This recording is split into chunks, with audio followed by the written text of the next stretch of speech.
morning everyone. I'm Kubashini, daughter of Ravi. I'm from 4BAVM1. I'm studying for Bachelor Aviation Management. So now I'm going to talk about the impact of passenger service charge to our aviation industry in Malaysian civil aviation.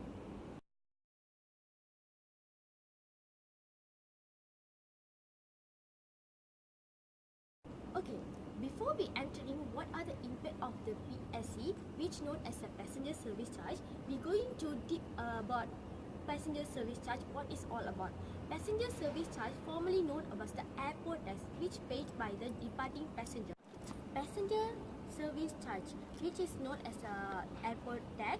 So it is only airlines is charge on the passenger, and the passenger have to pay to the MAHB on the purpose of the completion of flight.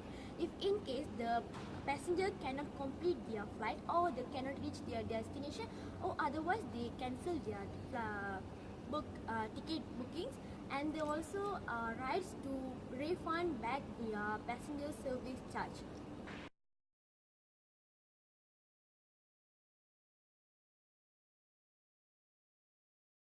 Okay, so now PSC is become one of the issue among the passenger.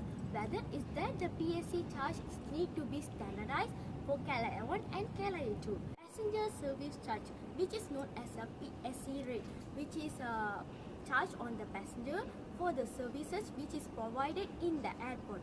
So now the question is that the PSC rate need to be standardized with KLIA 1 and KLIA 2?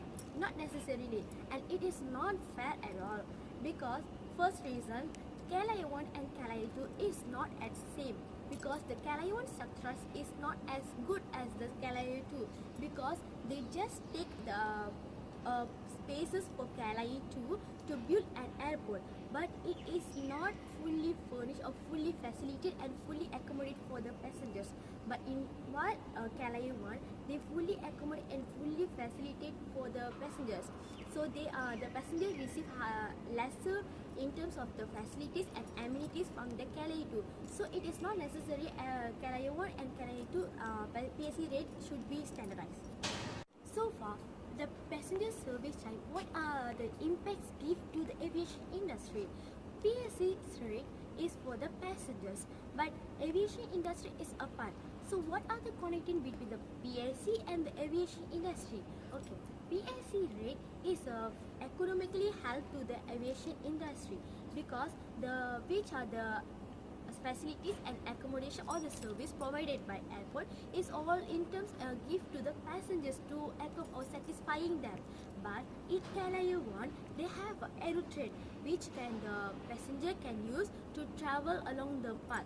But in KLIA 2, they didn't have the aero train. But how come the passengers rates can be standardized all over the airport in Malaysia?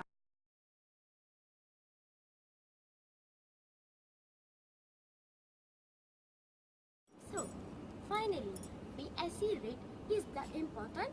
Yes, because PSC rates which charge on the passenger to get or to give them the services which they need or which they want. So, passenger service charge is really need and necessary. But when it's come to the airport, and all the airport using the standardized price or PSC rates, but it is unfair to the passenger, because not all the airport have all the facilities the passengers need. So for example, for KLIA 1 and KLIA 2, the KLIA 1 has all the facilities the passenger needs, but the KLIA 2 is not fully structured and fully constructed with the facilities and accommodation for the passengers needs.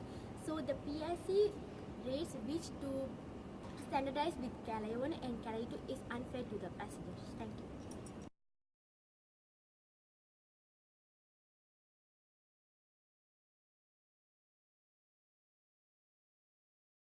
If there are price increase, it should reflect the kind of services that has improved.